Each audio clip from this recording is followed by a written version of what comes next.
Welcome to Women of the Metaverse. I am Cheryl Laidlaw.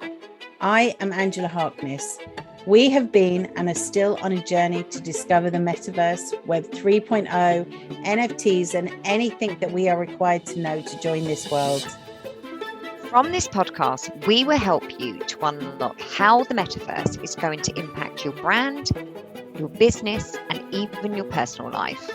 Join us as we take the mystery out of this new digital universe.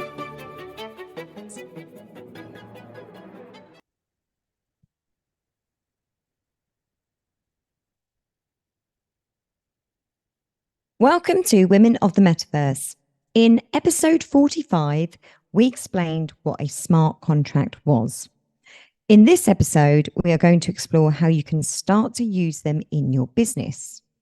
We recommend, if you have not already listened to the previous episode, especially if you are new to smart contracts, then listen to that one first. So let's recap. The basics to remember about smart contracts is that they work on the principles of if this, then that. We used an example of a vending machine in our previous episode. You pay the right money and press the buttons, which is the if this part of the contract, and then the machine would deliver your goods, and that's the than that part of the contract. This is coded on the blockchain and is unchangeable. So, Angela, how could small businesses start to use smart contracts? Okay.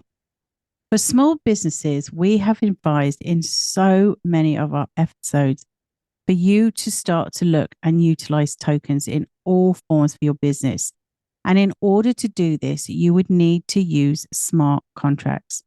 Subscription and micro subscription services are a perfect way in which you could use smart contracts.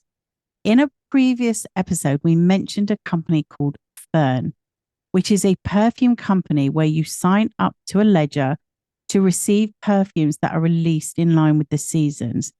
This could all be done via smart contracts and tokens on the blockchain to manage the customers and supply. I love this company so much, Fern.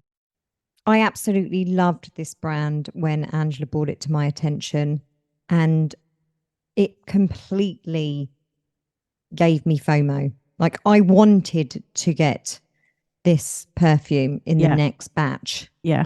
I love the ledger idea, which would be perfect as a token, to use as a token, to tokenize their ledger, and then to use NFTs like the perfumes, because it's all based around nature.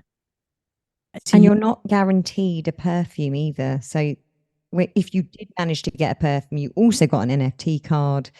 And I think at the moment the ledger is full. So they have actually opened a shop in London, but their ledger system is still just perfect. And I actually got a chance to smell it about 3 months ago. Oh, 3 weeks ago. Yeah, you met somebody who's got them. Absolutely. I couldn't believe it. I was like, how do you know this brand? Oh, and she said, oh, there's a waiting list for it. I was like, I know. Yeah, it's perfect. Did it smell nice? Yeah. Yeah, definitely. Okay. Another service a lot of people offer is membership clubs. You could manage these memberships through smart contracts. You will know who paid, but also they can control what access they are giving, and the data will show you who is utilizing their membership. Again, this is a perfect way to do gold, silver, bronze type memberships and manage it through tokenization. Yeah, it's perfect. Yeah. It won't be long before everyone uses their memberships through, smart contracts. I agree. Yeah, I think so. No-brainer. Using smart contracts for affiliate schemes would help to manage who signs up to be affiliates, payments to that person, and data to show how the affiliate scheme is working.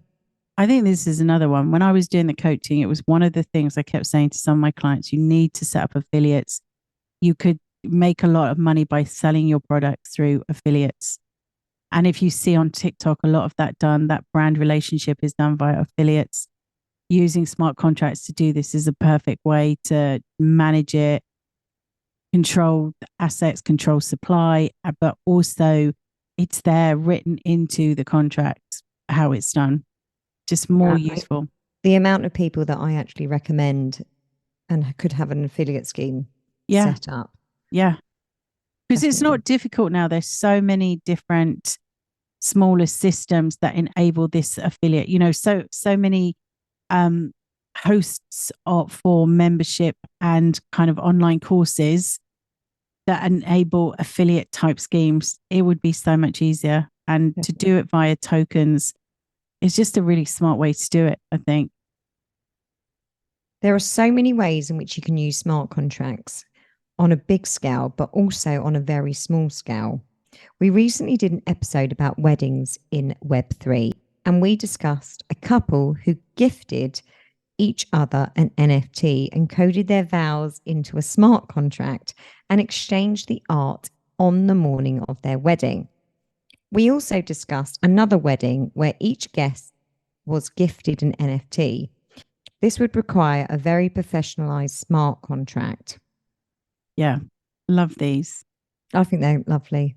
Yeah. And we loved the wedding one though, didn't we? We did really love it. If you haven't listened to it, listen to it because we loved writing it. And if you're part of the wedding industry, then there are so many different ideas. But to be able to give or even do your invitations as an NFT, and the smart contract would maybe be the actual invitation information.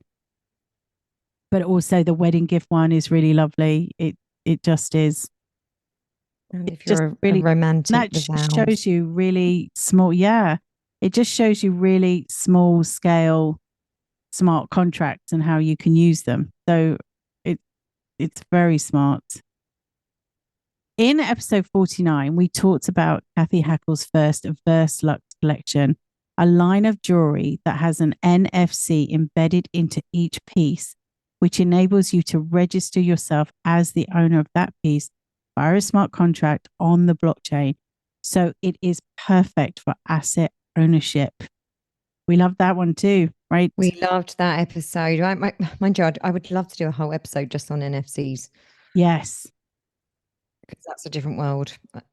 Yeah, but the smart contract element, and it is something, I think we discussed this in the actual initial smart contracts episode about how smart contracts will be used. I wonder how many times I can say smart contract in a sentence.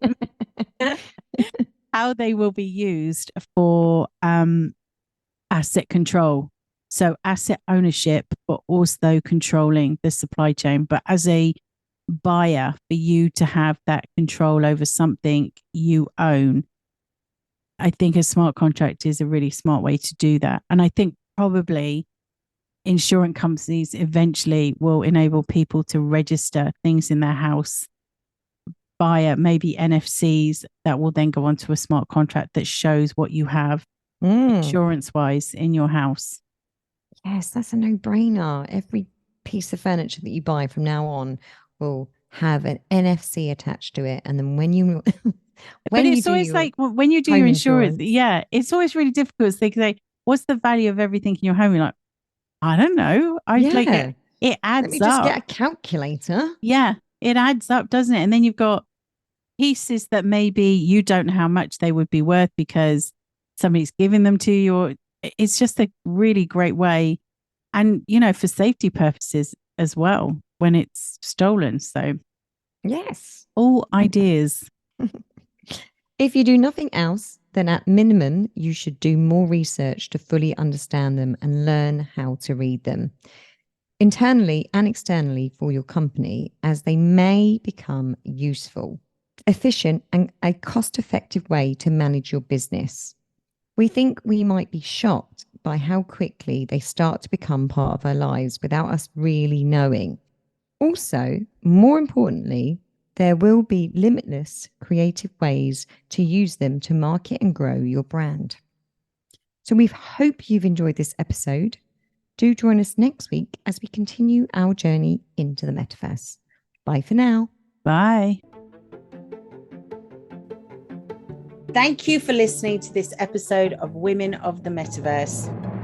You can find all information, links, and people we talked about in the show notes on our website. If you have enjoyed this podcast, please comment and subscribe. Join us again in the next episode as we continue this exciting metaverse journey.